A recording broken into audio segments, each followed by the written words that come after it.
Mark chapter 2 verses 1 to 5. When Jesus had come back to Capernaum several days afterward, it was heard that he was at home. And many were gathered together, so that there was no longer room, not even near the door, and he was speaking the word to them. And they came, bringing to Jesus a paralytic, carried by 4 men. Being unable to get to him because of the crowd, they removed the roof above Jesus, and when they had dug an opening, they let down the pallet on which the paralytic was lying. And Jesus, seeing their faith, said to the paralytic, "Son, your sins are forgiven." So ngayon po, ang pamagat po ng message for today ay Friends from Heaven. So dito po muna tayo.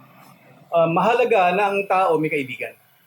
I think hindi normal kapag isang tao walang kaibigan. And I believe, karamihan sa atin dito may friends, right? Meron. Kasi kailangan natin ng bawat isa, hindi lamang yung ating immediate family, kundi maging sa labas ng bahay kasi. Kailangan talaga merong someone with us. Para kapag tayo nangihina, anytime na tayo malayo sa bahay, merong someone na susuporta sa atin. Hindi lamang yon, merong someone na magpo-protect sa atin. So anyway, sinabi din po sa Biblia kasi wala raw taong nabubuhay para sa sarili lamang. So kailangan natin sila, ang ating mga kaibigan, kailangan din tayo ng ating mga kaibigan. At yun po yung binasa natin kanina. Makikita natin ngayon yung extraordinary friendship na meron po sa characters na ating pag-uusapan. Indeed, extraordinary po yung klase ng friendship na meron po mga taong ito. So hayaan po ninyong basahin ko sa inyo yung Mark chapter 2, verse 1 and 2. So galing nga raw po ang Panginoon mula sa Capernaum several days afterward. At narinig ng lahat, nasa bahay daw ang Panginoon, nag-stay siya sa isang bahay. Kaya nangyari ngayon, many were gathered together so that there was no longer room. Ang daming tao nagdatingan sa bahay na yon at napuno yung lugar na yon, not even near the door. At ang sinabi po dyan, si Jesus Christ, anong ginawa niya? Nag-share siya ng word to them. Ano yung word na pinag-uusapan natin dito? Yung pong word, yung po yung the good news of the gospel. That salvation is by God's grace alone, through faith for the forgiveness of sins. Dito po muna tayo, yun po yung gospel. Yung pong gospel, ang ibig sabihin sa Tagalog, magandang balita. Hindi po dapat ang word of God nakakatakot. Supposedly, ang tao kapag sinishare natin ng gospel, natutuwa siya. Kasi nga ang gospel, ibig sabihin, good news or magandang balita. And yet, hindi po ba maraming tao pagdating sa word of God, tila ba ayaw nila? Ayaw. Me, sa akin personal experience, in a way kasi, for some reason, nahihiya ako. Samantalang naging Katoliko nung araw, napaka-religious ng family natin, right? Mula sa lola pa. Napaka-religyoso po ng pamilya natin, ng pamilya namin. And yet, kapag nakakarinig ako ng Bible sa labas, para akong hindi mapakali. There's something in me, no? Pwedeng iba na lang pag-usapan natin. For some reason, hindi ko rin maintindihan, bakit ganun? I consider myself Christian, pero pag pinag-uusapan si Jesus at ang kanyang good news, parang napaka-atubili ko natanggapin yon. Samantalang di pa nga po sa mga grocery, may mga libreng libreng pakain. Sabi nga nila, pila tayo ng pila kapag merong libreng cheese, libreng biskwit, ang haba ng pila doon, yung iba nga nabusog na eh. Pag uwi niya, hindi na siya kakain kasi sa dami ng pinilahan niyang libreng tikim, nabusog na siya. Pero yung pong gospel na pinag-usapan natin, libreng-libre din binibigay ni Jesus, meron pang pumipila doon. Di ba, iniaalok pa nga siya. Yung mga libreng pagkain pinipilahan, pero yung salita ng Diyos, iniaalok. Iniaalok at hindi pa nga tinatanggap. Huwag nang pilahan, huwag na natin pilahan, hindi na nga tinatanggap na lang, yun ang nangyayari sa atin. So there's something wrong with us. Even though lumaki tayong mga Christians, di ba, bakit ganun pagdating sa magandang balita? And yet, ang kagandahan po sa kwentong ating pinag-uusapan ngayon, sa true story na pinag-uusapan po natin ngayon, yung mga tao by that time, sabik na sabik sila doon sa good news na ibinibigay ng ating Panginoon. Meron po kasi silang sitwasyon by that time. Wala na po sa atin dito nakaabot ng panahon ng hapon. Di ba? Wala. Pero alam natin yung nangyari ng panahon ng hapon. Maraming karapatan ng Pilipino na wala. Kung ano yung gusto ng mga Japanese, yun ang matutupad. At maraming namatay. Hindi lamang nawala yung mga negosyo, hindi lamang nawala yung mga ari-arian, maraming namatay because of that. Maraming mga naging bayani, meron ding mga naging makapili din naman.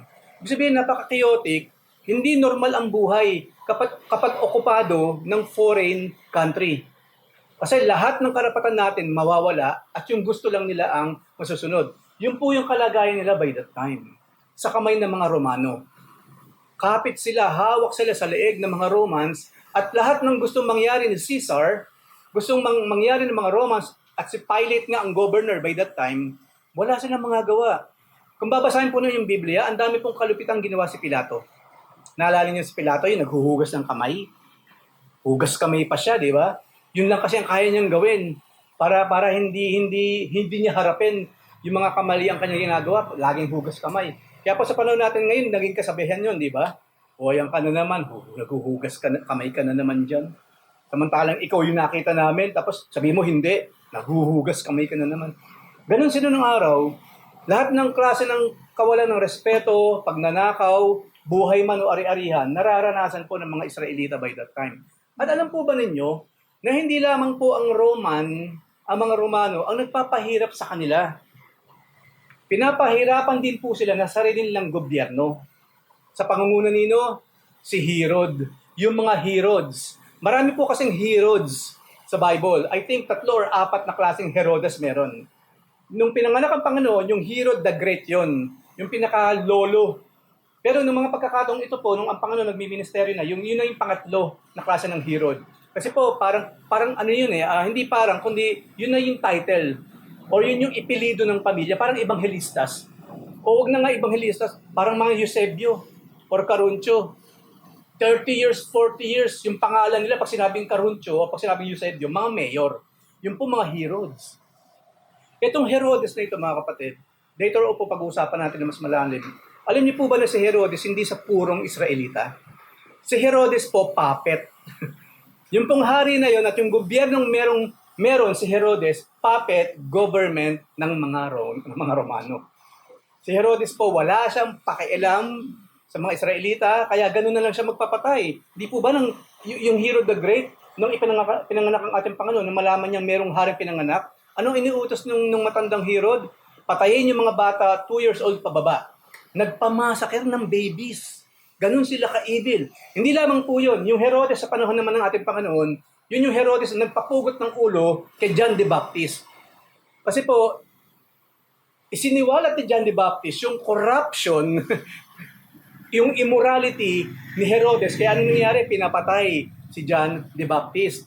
Yan po yung kinatatakutan ng mga tao ngayon at ng mga kapwa nila ng mga politikong bakit hindi sila nagtuturuan o nagsisiwalatan. Ayaw nilang masaktan at ayaw nila worse, mamatay. Anyway, yun po. Nakakaranas sila ng hirap mula sa mga Romano, nakakaranas din sila ng hirap sa sarili ng gobyerno at meron pong mas matindi ba, pangatlo. Bakit sila uhaw na uhaw sa good news na dala ng Panginoon? Alam niyo po ba, ng mga panahon na yan, even yung mga religyoso, yung mga religious leaders, pinahihirapan sila. Sa pangunguna ng mga Pharisees, mga Sadducees, pinahihirapan din po ng sariling mga priests, mga religious leaders, ang mga taong ito sa pamamagitan ng pinapahirapan yung mga tao sa pagbibigay ng mga sacrifices. Nung araw po kasi, ngayon kasi, yung sacrifice po ginawa ni Jesus Christ for us. Kaya hindi na po natin kinakailangan once a year, mag-aalay tayo ng tupa, ng kambing, di ba, sa Diyos. Gastos yun. Gastos yun. Yung iba po, yung mga mayayaman, hindi sila yearly nag-aalay. Instant na sila nagkakasala, mag-aalay sila ng hayop, ng tupa na walang bahid dungis, or any kind of animals na walang bahid dungis. Gastos po yun. At kayang-kaya yung gawin ng mayayaman. Kaya nga po, sa relihiyon na meron sila by that time, mas mayaman ka, mas ligtas ka. Kasi may perang pambili sa mga sacrifices daw na ino-offer sa Diyos para ang Diyos ngayon matuwa sa lahat sila ay patawarin. Ang ginagawa po ng mga mahuhusay na religious leaders, tinataasan yung mga presyo at sinisikil, maraming hinihingi sa mga tao para sila makapanggap, makaranas ng kabaitan, pabor or kaligtasan, pagpapatawad mula sa Diyos. Yun po ang dahilan kung bakit ang Panginoon nang pumunta siya sa templo for 2 times sa simula ng kanyang ministry, At bago po matapos ang ministry ng Panginoon, 2 times po siya pumunta sa templo. Alam naman po natin kung ano ginawa ng Panginoon, di ba? Ibinalibag niya lahat yung mga lamesa, yung mga upuan, pinalayas niya yung mga nagtitinda sa labas ng templo. You know why? Kung sino yung ultimately kumikita, hindi po makakapagtinda yung mga taong yon sa labas ng templo kung walang permission mula sa mga priests, sa mga pare, sa mga religious leaders, sa mga saserdote, sa mga Pharisees, sa mga Sadducee. Hindi sila makakapagtinda kung walang permit from the religious leaders. So, in the long run, at the end of the day, sino ang tunay na kumikita doon? Yung mga religious leaders. Kaya po galit na galit ng Panginoon. Huwag niyong gawing bahay ng magnanakaw. Den of thieves. Ang bahay ng aking ama, galit ng Panginoon. 2 times po niya ginawa yun. Nagsisimula siya sa ministry at nung matatapos na yung kanyang ministry, 2 times. At hindi lamang yon, sino ba yung number 1 talagang kontrabida sa buhay ni Jesus Christ nung siya'y nagkatawang tao? Di ba yung mga Pariseo? For your information po, yung mga Pharisee, yung mga Sadducees, yung mga scribes, sila yung scribes po kasi yung mga experts sa law yun. Expert pa sa law, ha? Ano ba yung sinasabi sa law? Di ba pawang kabutihan? Yung mga eskriba po, kasama niya sa corruption yung dalawang religious entities na ito.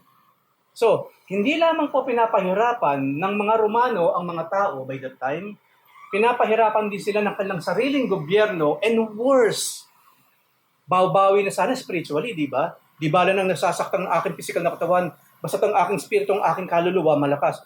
Paano siyang lalakas ang kanilang spirito kaluluwa kung yung mismong religious leaders, sinasakal din sila? Kawawa, di ba? Saan pa ngayon pupunta ang mga taong yan? Wala na silang mapupuntahan. Tapi din naman sila pumunta ng Canada para mas maayos. Wala pang Canada nun. Yan pa lang yung mundong umiinog by that time, yung Middle East yung part na yan. Yan pa lang nag-exist ng mga bansa by that time. Wala pang Pilipinas, wala pa lahat yan. Wala pang Amerika. Yan lang ang mundo nila by that time. Saan sila ngayon pupunta? Kaya nga po, ang sabi sa Biblia, sa Book of Isaiah, napakadilim ng mundo ng sanlibutan, pero sa kalagitnaan ng dilim sa sanlibutan, merong ilaw na nagliwanag. At sino yung liwanag na yon? Si Jesus Christ minung sabi, siya yung liwanag, I am the light. Kasi sabi po sa John chapter 1, the people saw the light, pero ayaw ng tao sa liwanag. Because their works are evil. Malalaman po natin mamaya yan mas malalim. So yun po ang dahilan. Hindi lang po basta kawawa yung mga Israelita by that time.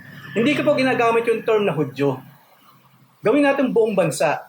Yung tao mismo, yung Israel. Yung mga Israelita by that time, hirap na hirap sila sa buhay because of those people. Kaya nga po, ito ngayon ang Panginoon. Doon lang sila nakarinig. Yung mga salitang nagkakaroon sila ng kapayapaan sa kanilang mga kaluluwa. At yung nga po kasi, yung gospel. Kasi po nung mga panahon nila, ang hirap-hirap maligtas. At kung gusto pang maligtas sa iyong mga pagkakasala or mapatawad, gagastos ka pa ng malaki. Kaya ito ngayon ang good news. Ang ating Panginoon, lahat ng kanyang sinasabi, hindi mo kinakailangan gumastos. Hindi mo kinakailangan sikilin ng iyong kapwa, kundi pagmamahal pa nga. Ano yung mga example na sinasabi ng Panginoon sa gospel? Sabi doon, mahalin mo ang iyong kaaway. Sinong tao na sinisikil, sinasaktan, ninanakawan, ang kayang gawin yun? Sila po kasi, sinisikil, sinasaktan, ninanakawan, pinapatay. Pero ang sabi ng Panginoon, mahalin ninyo ang inyong kaaway. Napaka-imposible, di ba? And yet, they can feel it in their souls na ang ganda ng sinasabi ng taong ito. Kaya nga po, sabi po sa Bible, yung mga tao, maging yung mga Pharisee, yung mga teacher, pag naririnig po nila yung salita ng Panginoon, saan niya kinuha? Yung kanyang mga sinasabi, hindi ba anak lang yan ng isang karpentero? Pero bakit ganun siya magsalita? Full of wisdom and full of power and authority. Ganun po ang Panginoon kapag siya nagsalita. Kahit yung mga taong halos, pwede na nga lang, kung tutusin, meron silang maging dahilan para maging kriminal na rin sila eh. Sabi nga lang, dog eats dog, di ba? Okay, sinasalbahin nyo kami, sasalbihin din namin kayo. Pero hindi po nila ginawa yun. Si Jesus ngayon nagsabi sa kanila, hindi. Ang salvation, hindi makukuha sa gawa.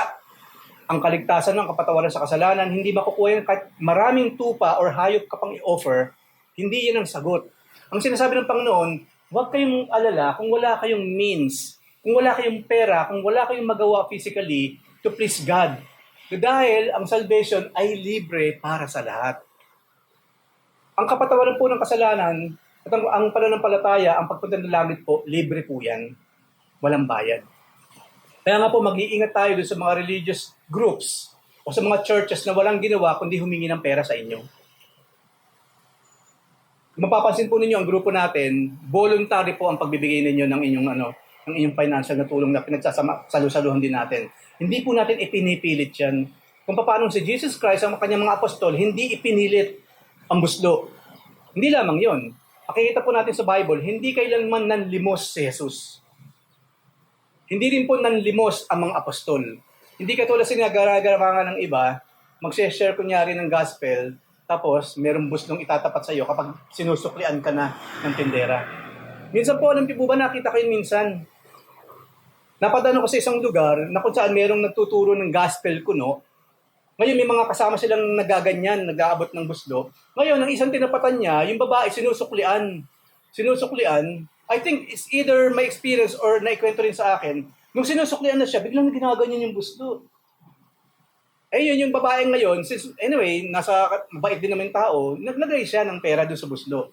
Ang sabi nung may hawak ng buslo, God bless you. Alam niyo kung anong sagot ng tao naglagay? Buti pa kami, binebless ng Diyos. Mukhang kayo, hindi. Alam niyo, kasalanan po sa Diyos na ipinanglilimos ang good news. Kasi po, libre yan. Libre. Ang sabi ng Panginoon, ibinigay sa inyo ng libre, ipamahagi nyo rin ng libre sa iba. Freely given unto you, freely share it to others. So, isa po yan sa titignan ninyo kung sakaling darating ng time, meron kayong mga grupong nasasalihan, religious group, number 1 pong testing, ang pera. Kasi, iba ang tao pagdating sa pera. Okay? So, yun ang good news ngayon. Nagrasya ng Diyos lamang sa pamagitan ng pananampalataya, yun lamang kailangan upang ang kasalanan ay mapatawad. Yun po yung good news. At naging good news talaga siya nang dahil po sa pinag-usapan nating kalagayan ng mga taong ito. So Mark 2, verses 3 and 4. At habang nangyayari yun, may nangyayari din sa labas. And they came. Meron daw dumating doon na mga magkakaibigan. 5 silang lahat. Di ba? At yung isa doon ay paralitiko. Siya ay bit-bit, dala-dala ng 4 niyang mga kaibigan. Ngayon nga lang, sabi kanina, punong-puno kasing bahay. Hanggang pintuan, wala kang madadaanan na, puno na. Pero ano raw ginawa dyan ng mga kaibigan na ito sa kanilang kaibigang nangangailangan ng tulong mula sa ating Panginoon? Pumanik sila sa bubong at binutasan nila yung bubong at doon nila unti-unti, maingat na ibinaba yung kanilang kaibigang paralitiko. Now imagine this. Ito ang tunay na kaibigan. Alam niyo po ba na ang tunay na kaibigan ay yung mga kaibigan naglalapit sa tao kay Jesus? Sa mga kabataan, sa inyo, kung maghahanap kayo ng kaibigan, make sure yung kaibigan ninyo o hinahanap yung kaibigan, yung magsasama sa inyo sa paanan ni Jesus, hindi maglalayo. Nakikinig ba ang mga kabataan? Look at me. Nakikinig ba yung mga kabataan? Ang hanapin niyo mga kaibigan hindi maglalayo sa inyo sa Diyos, kundi yung mga maglalapit sa inyo sa paanan ng ating Panginoon. Yon ang tunay na kaibigan. Ang tunay na kaibigan, hindi kayo ilalagay sa kapahamakan. Ilalagay ka niya, di ba? Sa pagpapala ng ating Diyos. Yun ang tunay na kaibigan. Yun ang hinahanap natin. So malinaw ba yun? Katulad po sa malinaw example dito. Mga kaibigan niya mismo ang gumawa ng paraan, ang naghirap upang siya maihugos pa sa bubungan, mula sa bubong hanggang sa paanan ng ating Panginoon. Look at this. Very, very beautiful kind of friendship. Kaya tunay nga po na this is, anumang klase ng pagkakaibigan meron sila, this is a heavenly friendship. They are heavenly friends. Talaga nanggaling sa itaas. At inihugos sila doon. Hindi na po, alam niyo po ba, hindi na pinag-usapan na, buti hindi nagalit yung may-ari ng bahay. Kasi binutas yung bubong niya eh. Di ba? Hindi na mahalaga yun. Hindi na po inisisa ng Bible yung kasi anuman yung naging sira sa bubong, far more better yung nangyari nang dahil doon. At yung nga po ito, Merong nakitang magandang example yung mga tao around by that time. Meron nagang good news na sinasabi ang Panginoon. Meron pang physical na pruweba na unknowingly ginawa ng mga taong ito. So ulitin ko po, ang tunay na kaibigan, gagawin ang lahat upang ilapit ang walang kaibigan sa paanan ng ating Panginoon. Ito ngayon, edi binaba na. Mark chapter 2 verse 5. And Jesus, seeing their faith, nakita kaagad ng Panginoon sa mga taong to, yung kanilang pananampalataya. Yung kaagad. Alam niyo po ba ang Panginoon kapag siya tumingin, yung kaagad na hinahanap niya, may faith ba sa akin itong taong ito? Hindi yung bang tipong, uy, paano nilagawa niya? Husay ang galing No. Isa lang ang tinitingnan ng Panginoon sa tao, kung may pananampalataya sa kanya or wala. Kasi alam niyo po ba ang business ng Panginoon? Ang business ng Panginoon, He is in the business of saving a soul from hell. Ang sabi po sa Biblia, walang ibang ninais ang ating Panginoon, kundi ang lahat, tayong lahat, mapunta ng langit. Kaya ngayon, ang kanyang ministry ay masigurong ang taong ito hindi pupunta sa hell, sa kapahamakan, kundi pupunta sa aking piling doon sa langit. Kaya yung kaagad ang tinignan ng Panginoon sa pangyayari ngayon. Nakita ang kalampanan ng palataya at siya'y tumingin doon sa paralytic. Ang sabi niya, Son, your sins are forgiven. Nakita niyo yung priority ng Panginoon sa isang tao. Tayo kasi, pag nag-pray tayo, di ba, pinagpe-pray natin, Lord, magdagdagan ng sahod ko. Lord, sana bumait yung asawa ko. Sana sumarap siya magluto. Marami tayo ibang pinagpe-pray. Kadalasan niyang pera yan. Pera. Kadalasan yun. Di ba? Pero ano ba ini-expect ng Panginoon sa atin naman na yun ang gustong-gusto niyang makita? Tandaan po natin, ang priority ng Panginoon, yung kalagayan ng ating mga puso, ng ating mga kaluluwa. Kung tayo may pananampalataya or wala, saka na lang yung iba. At yung nga po yung laging sinasabi ni Sister Joy, yung kanyang favorite verse, seek ye first the kingdom of God and His righteousness. First part. At ang second part, pangalawa, and all these things shall be added unto you.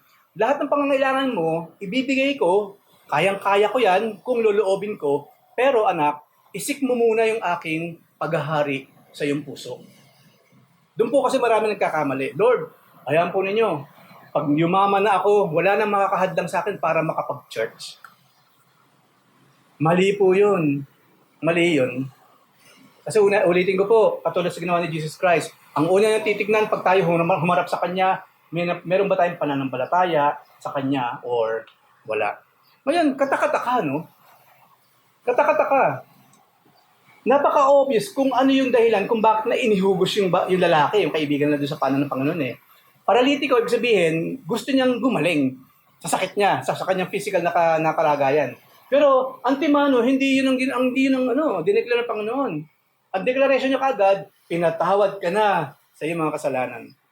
Ngayon, siyempre, may nagulat na naman. Mark chapter 2, verse 6 and 7. Ito yung mga magagaling na scribes yung kinukwento ko sa inyo. Ito yung mga bihasa sa law of Moses. But some of the scribes were sitting there and they are reasoning in their hearts. Sa puso nila, sabi nila, why does this man speak that way? He is blaspheming. Who can forgive sins but God alone? Ang Diyos mismo, sabi nila, walang ibang pwedeng magligtas, magpatawad, kundi ang Diyos. Now imagine this. Dito makikita po natin, indirectly, inire-reveal ng Panginoon yung kanyang sarili sa mga taong ito. Sila na rin mismo ang sumagot kung sino talagang ating Panginoon. Sabi nila, according sa Scripture, kasi scribes sila, isa lang ang pwede magpatawad ng kasalanan, Diyos lang. Tapos bilang si Jesus nagpapatawad ng kasalanan, anong ibig sabihin nun? Napaka-obvious sa atin, di ba? Only God can forgive sin, and the Lord Jesus Christ, He forgives sin. So, hindi diretsahan, pero sinabi ng Panginoon, because I am God in the flesh, so I can forgive the sins of anyone na gusto kong patawarin. Marami pong patunay sa Biblia na ang ating Panginoon hindi tao lang. Marami pong patunay sa Biblia. Kasama na po, usapan natin dito. Palalawigin pa po natin sa mga susunod na mga slides. So ito po yung laman ng mga taong naroon, hindi para maniwala. Ito po mga taong to naroon para hanapan ng butas magkamali ng pagsasalita ang ating Panginoon. Nga po pala, idadagdag ko kung bakit number 1 silang kontrabida sa buhay ng Panginoon, yung mga Pharisees, yung mga Sadducees, yung mga scribes na ito, yan yung mga religious elite. Mga pari yan nung araw, kumbaga, sila yung mga religious elite. Kaya sila tinawag na number 1 na kontrabida sa buhay natin Panginoon. Lagi silang nandoon sa bawat ministry natin Panginoon. Hindi para sumuporta, hindi para maniwala sa ating Panginoon, kundi naghahanap sila ng kasiraan na pwedeng sabihin, na pwedeng gawin ng ating Panginoon. And I believe, yan ngayon ang iniisip nila. Blasphemy. Blasphemous tong taong to. Sinasabi niya, Diyos siya, kasi nagpapatawad siya. So, sa puso nila, the Lord Jesus Christ is a blasphemous person. Wala tayong iba. Wala tayong ibang mahihita sa kanila, kundi siraan, hanapan ng butas ang ating Panginoon. So, tingnan po natin sa Mark chapter 2, verse 8 and 9. Ang sabi po kanina, in their hearts, yun ang sinasabi ng mga taong ito. In their hearts. Hindi nila sinasabi ng hayagan. Wala nakakarinig, kundi in their hearts, inisip nila, blasphemous tong Jesus na ito. Kasi, di ba, Diyos lang ang dapat nagpapatawad. Ngayon, ito, isa sa kapangyarihan na meron natin Panginoon, na walang tao lang na pwedeng magkaroon. Immediately, Jesus, aware in His Spirit that they were reasoning that way within themselves, so nabasa ng Panginoon yung nilalaman ng puso, ng isipan nitong mga ito. Alam ng ating Panginoon. At Diyos lang po ang pwedeng gumawa nun. Walang tao makakagawa nun. So isa na naman po yung sa patunay na Jesus Christ is God in the flesh. Una, kaya niya magpatawad ng kasalanan. Pangalawa, nababasa niya mismo yung iniisip at nasa puso ng mga taong iyon. Pangalawang patunay yun, mga kapatid, na ang Lord hindi tao lamang, kundi Diyos na nagkatawang tao. Ito nga yung sinabi ng Panginoon. Nagulat siguro sila. Why are you reasoning about these things in your hearts? See, in your hearts. Nabasa ko ang puso ninyo, itong laman ng puso nyo. Which is easier? Sabihin ko sa paralytic yung ito, your sins are forgiven, or mas easier yung get up and pick up your pallet and walk.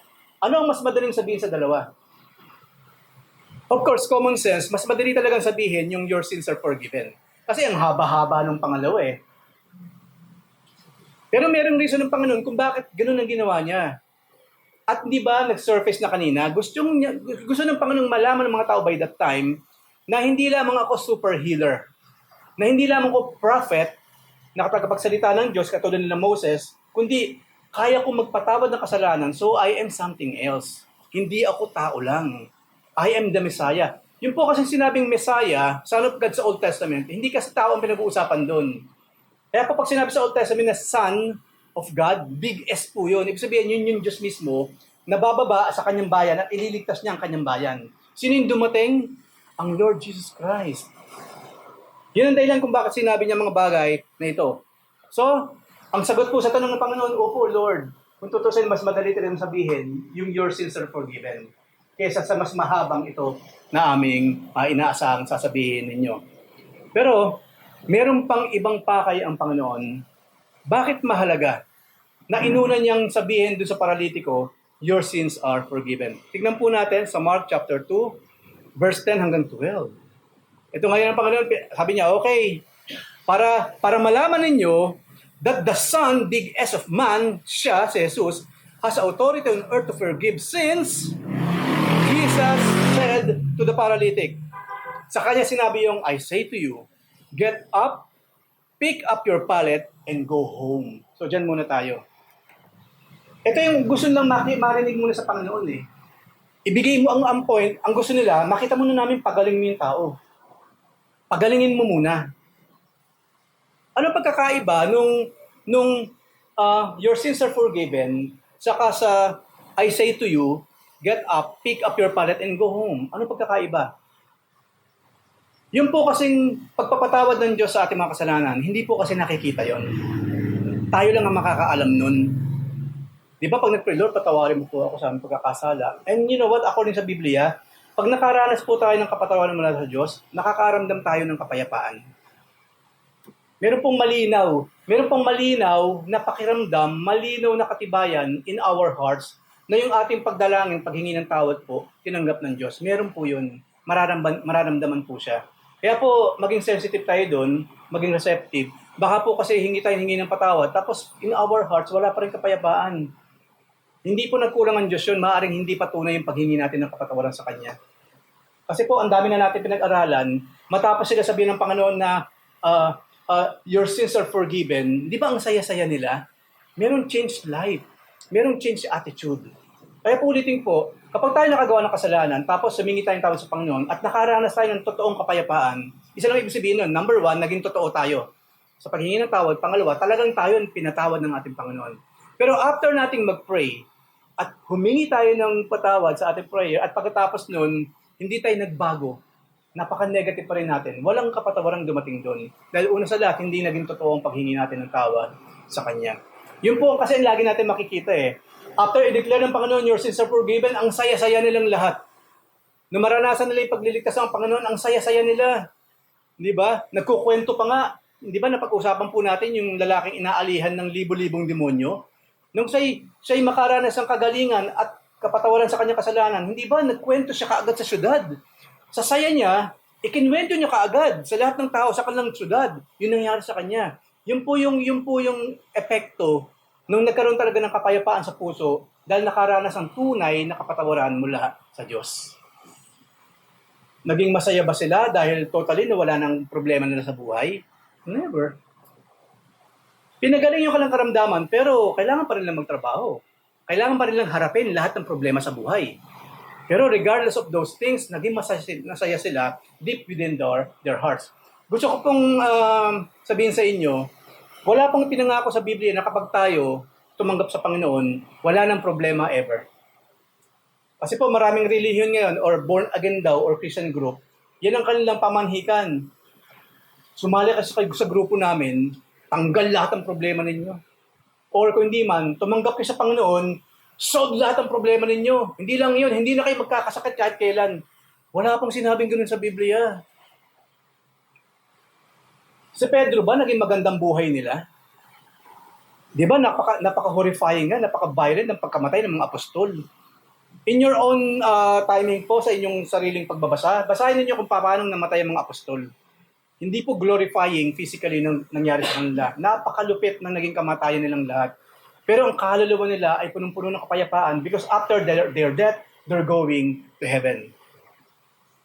Pero ulitin ko po, mag-iingat tayo sa ganung mga matatamis na salita ng mga nag-share ng Word of God. Hindi po totoo yun. Hindi po lahat na naging tunay na Kristiyano yumaman. Hindi po totoo yun. Walang ipinangako sa Jesus na kapag ako tinanggap ninyo, yayaman kayo. Wala po. Wala pong sinabi sa Biblia na kapag ako tinanggap ninyo, lahat ng hingin ninyo, ibibigay ko sa inyo. Wala na kayong sakit, wala nang problema, mabubuhay na lang kayo na parang donya, don at donya. Wala pong sinabi sa Biblia yung ganun. So, again po, mag-iingat po tayo. Yung pong ganung klase ng mga pangako lang ng pastor yun, hindi pangako ng Diyos. At ang nakakalungkot, marami pong mga dumalo sa mga gawain katulad nito, inaasahan ganun nga mangyayari sa kanya once tumanggap sa Panginoon, hindi nangyari. Kasi pangako lang ng pastor, hindi naman sinabi sa Biblia, lalo silang luhaan nang lumabas ng simbahan. Doon galit na galit ng Panginoon. Katulad po sa mga pag-usapan nating religious leaders kanina, yung mga Pharisee, ganun kasi sila. Ginagamit nila ang pangalan ng Diyos para yung mga tao mapahirapan sa pagkuha ng mas marami pang pera. Doon po galit na galit ang ating Panginoon. Kaya nga sabi ng Panginoon, do not use my name in vain. Sila po they are using the name of the Lord in vain by what? Kumikita sila sa ngalan ng Diyos. Isang lugar lang po ang pwedeng puntahan ng ganyang klase ng mga tao, especially nagsasabing sila ay Kristiyano at ganoon ang sinasabi lang itinuturo, malaki ang pwesto nila sa impyerno. They will all go to hell. Dahil kabaliktaran sa sinasabi ni Jesus ang sinasabi nila. Kaya po maraming tao, lalong ayaw tuloy dumalo sa mga gawain, mga sinungaling naman yan. Mula nga na mag-born again ako, nagkagulo kami mag-asawa eh. Kasi yun ang pangako kasi ng pastor eh, maging maayos lahat. Huwag na tayong dumalo dyan sa born again na yan, sa Jesus na yan. Nung maging born again nga ako, saka ako nawalan ng trabaho eh. Ang Diyos pang sinisi, samantayo yung pastor naman ang nangako nun. Galit na galit po ang Panginoon sa ganung klase ng mga fakes, mga hindi totoong tagapagsalita ng Diyos. So balik po tayo dito. Ang gusto ng Panginoon kasi, Kapatawaran muna, kasi ganun muna ang dapat gawin ng Panginoon, katulad sa iba. Di ba sabi ng Lord, kung gugustuhin po ninyo, you can heal me. Ando na yung faith ka agad. Kung babasahin po ninyo, babalikan natin yung mga pinag-aralan natin last time. Kinakailangan muna yung pananampalataya kay Jesus, saka pa lamang yung kagalingan. This time aram kasi, yun ang nakita ng Panginoon, di ba, Antimano? Nakita ni Jesus yung pananampalatayang meron sila. So ano ba yung kasunod? Sa faith na meron itong mga taong ito, ano pa yung pwede isunod ng Panginoon agad? Ano yung priority? Since meron na silang faith, nung inihuhugos pa lang kanilang mga kaibigan, isa na lang ang kailangan, forgive their sins. Saka na lamang yung physical na epekto nung pagpapatawad ni Jesus sa kanilang kasalanan. So yung paggaling po ng tao, alam niyo ba paano nangyari ang sistema doon? Una, yung tao kasi may faith na siya. Yung paralitiko, may faith na siya sa kay mga kaibigan niya nung lumapit sa ating Panginoon. And because of that faith, of course, they forgiven with their sins. Nung sila'y mapatawad na sa kanilang pagkakasala, sumunod na lamang yung paggaling physically. Kaya kung tayo po walang tunay na pananampalataya sa Panginoon, huwag na tayo humingi na kahit na ano pa man. Kasi kailangan muna ng faith bago tayo manalangin ng anything from our God. Seek ye first the kingdom of God and His righteousness, and saka na lamang yun, and all these things shall be added unto us. Faith muna, then in accordance sa ating faith, sa kalooban ng Diyos, then ibibigay niya yung ating pangangailangan. Yung kasing kanina, kino-question siya bakit hindi mo muna pagalingin? Yun naman ang dahilan. Hindi. Thinking ng tao kasi yun. Gusto nila, may makita muna sila, saka sila maniniwala. Ang Panginoon, alam niya ang tunay na pananampalataya, we are believing in something na hindi pa nangyayari. Yun pong ibig sabihin ng faith. Naniniwala ka, samantalang wala ka pang pruweba na nakikita o nararamdaman. Yun ang hindi naiintindihan ng mga scribes kanina. At ngayon po ipinaintindi ng Panginoon sa kanila. Kailangan muna kaligtasan, then all of these things will happen. Sang-ayon sa inyong kagustuhan, and of course, sang-ayon sa aking kalooban. So ano nangyari nung sabi ng Panginoon, I say to you, get up, pick up your pallet, and go home? Ano nangyari po? And yung paralitiko got up immediately. No? Got up immediately, dinampot niya yung mismong sinasakyan niya kaniya, and went out in the sight of everyone. Binitbit niya yung mismong hinihigaan niya kanina. Ano nangyari? So they were all amazed and were glorifying God, saying, we have never seen anything like this. Dito po muna tayo sa parteng ito. Marami pong instances sa Biblia, ang Panginoon, pag nagpagaling siya, yung mga tao, by birth, ganun na sila. Ang dami pong pinagaling ng Panginoon, halimbawa yung bulag. Meron pong pinagaling ng Panginoon na bulag, mula nang siya isilang bulag na siya. At marami po, hindi lamang ito yung paralitikong pinagaling niya. Marami po siyang pinagaling na paralitiko, katulad po niya ito, nung ipanganak sila, ganun ang kalagayan nila. Ngayon pa sa panahon natin, halimbawa ako si Eric, malusog akong kikilos na ganyan, biglang isang araw, na-paralyze ako for many years. Ngayon, kunyari, after 20 years, gumaling ako sa pagiging paralitiko, muli ako nakalakad. Sa tingin ninyo, bigla ako makakatayo ka agad at makakapaglakad? Hindi. Kailangan ng therapy. Di ba ganun na nangyari sa mga napaparalyze? Yung mga na-stroke? Bago makalakad yun, tinetherapy para magawa niya ulit na lumakad. Ilang buwan yun. Minsan naabutin ng taon yung therapy. Itong taong to, walang therapy. Antimano, lumakas, nakalakad ng diretsyo, hindi lamang nakapagbuhat pa siya. Ngayon nabasa ko po, ang sakit niya, hindi lang po siya yung palantod sa kanyang mga legs. Quadriplegic siya. Ibig sabihin, buong katawan niya, lahat ng limbs niya, paralyzed. Paralyzed siya, para siyang turon, para siyang lumpia na nakapatong lang doon. Ganun po kalagayan niya. Tapos, sa isang iglap, without therapy, nagawa niyang kumilos ng normal na tao, katulad isang normal na tao. Isa yun po sa tunay na milagro. Ang tunay na miracle na nanggagaling sa langit, instant. Ngayon po kasi, maraming mga magagaling na mga mga religious leaders, gumaling na siya. Pastor, ba't po nakahiga pa din? Next week po yan, makakabangon na yan next week. Hindi po tunay na miracle yun. Lahat po ng miracle na makakita natin sa Biblia, instant. Bulag, biglang nakakita. Pilay, biglang nakabangon, hindi lang yun, nagbuhat pa. Instant po ang lahat. Yung patay, pag binuhay ng Panginoon, buhay na buhay talaga yung patay. Katulad ni Lazarus, tumatalon pa nga . Hindi lang yun kay Pedro, hindi ba nagpagaling din si Pedro sa kapangyarihan ng Panginoon? Ang sabi ganun din, nung isang paralytic, humingi sila ng tulong, no?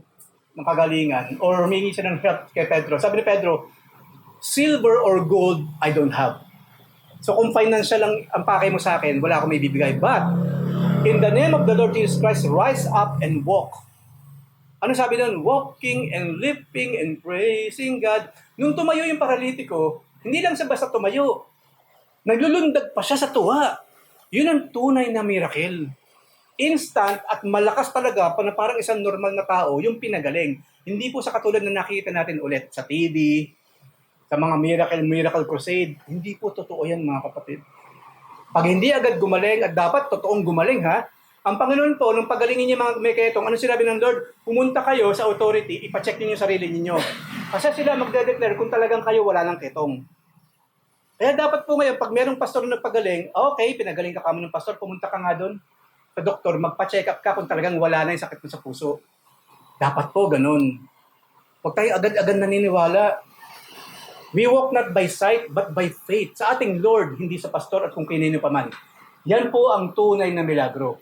Instant, walang therapy. Milagro, kapangyarihan mula sa taas, mula sa kamay ng ating Panginoong Jesucristo. Gusto ba natin magkaroon ng ganyang klase ng paggaling mula sa ating mga magkakasakit?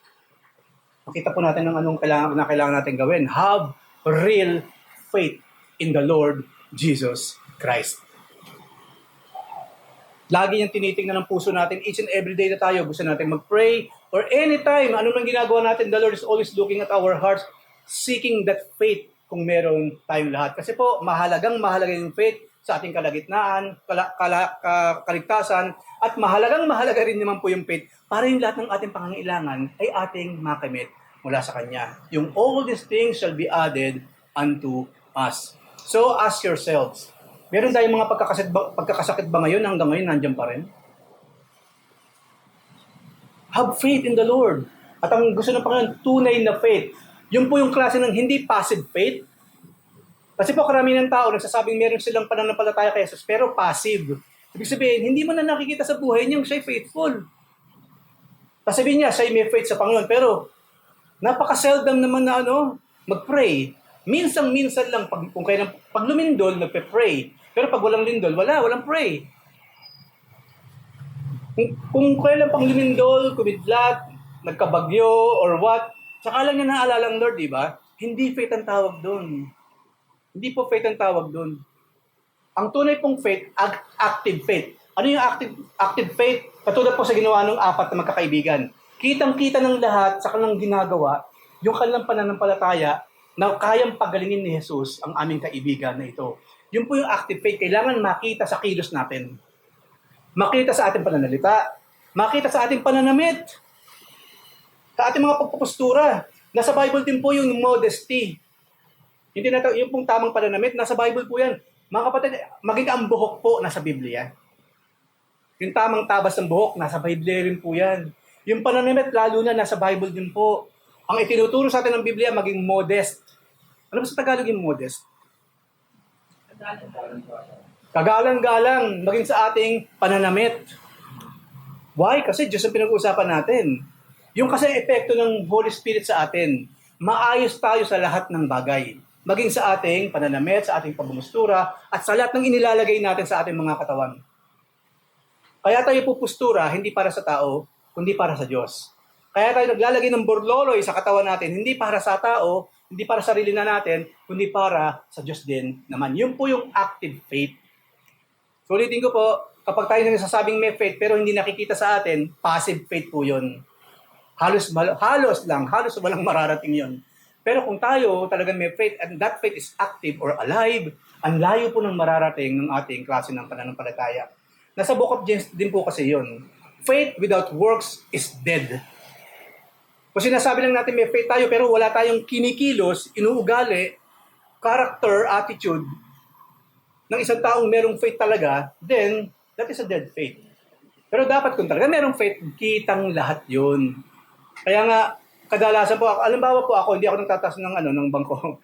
Sa ibang sa Saudi Arabia po, nung nagtatrabaho ko doon, bago po kasi kumain, siyempre dapat nagpe-pray. Pag Kristiyano ka, bago kumain, nagpe-pray. Nalalaman po ng mga kasamahan ko kapag ako Christian, kapag ako nag-pray bago kumain. Isipin ninyo, yung pagiging Christian ko kasi tahimik eh. Hidden kasi yung pagiging Christian, nakatago yun. Ikaw lang at ang Diyos ang nagkakaalaman kung talagang ikaw ay tunay na Kristiyano, di ba? Paano malalaman ng kasama mong ikaw Kristiyano? Show it. Say it. Sa magitan ng pagpupustura, through attitudes and character. Yun po yung pinag-uusapan natin dito. Ang tunay na Kristiyano, hindi mo lang marinig sa bibig niyang Kristiyano siya, kundi makikita mo mismo sa kanyang buhay, sa kanyang lifestyle, yung kanyang pinaniniwalaan. And that is the Lord Jesus Christ. Alam niyo po ba na, kasi ang daming question dyan eh. So okay po ba ako magsuot ng ganito? Okay ba akong gumawa ng ganito? Yung trabaho kang ganyan, pwede po ba? Or what? Simple lang eh. Ask the Lord Jesus Christ kung ubra yun sa Kanya. Lord, okay lang po Christian na ako pero magpapatato na ako. Ask Jesus Christ. Sa tingin ninyo, ano sasabihin ng Panginoon? Ang daling isipin, di ba? Common sense na lang eh. Pag sinabi ng Panginoon na pwede magpatato, dapat may tattoo na rin si Jesus. Wala siyang tattoo eh. Wala. Marami po tayong pwedeng itanong, pero I'm telling you, pag iniligay niyo sa sitwasyon ng Panginoon, masasagot ka agad yan. Lord, okay lang po ba ang ginagawa ko sa katawan to? Ano sasagot ng Panginoon? Pag wala tayong ginawa kundi para mapariwara ang ating sarili or mapahiya sa ibang tao, sigurado sasagot ng Panginoon, hindi. Hindi tama yung ginagawa mo, hindi tama yung iniisip mo, hindi tama yung suot mo, hindi tama yung postura mo.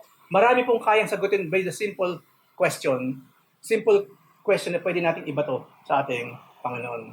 Marami po yan. And yet, bukod doon, matututunan natin through sa ating mga sama-samang pag-aaral. So yun ngayon nangyari. Ang saya-saya yung tao. And I believe, maging yung mga kaibigan niya, hindi na nabanggit, tuwang-tuwa silang lahat.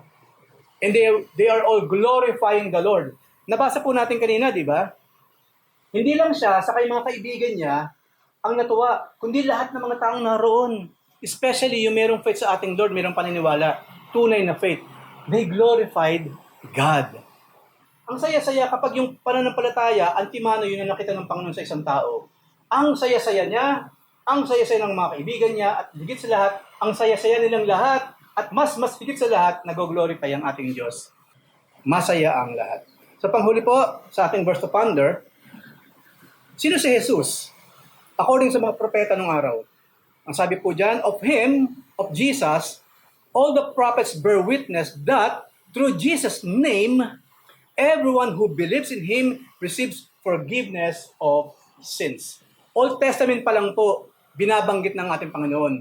Even though hindi pa siya tinatawag na Jesus Christ, ang tawag sa Kanya, Son of God. At yun mismo sinabi ng Panginoon kanina, siya yung Son of God at the same time, Son of Man.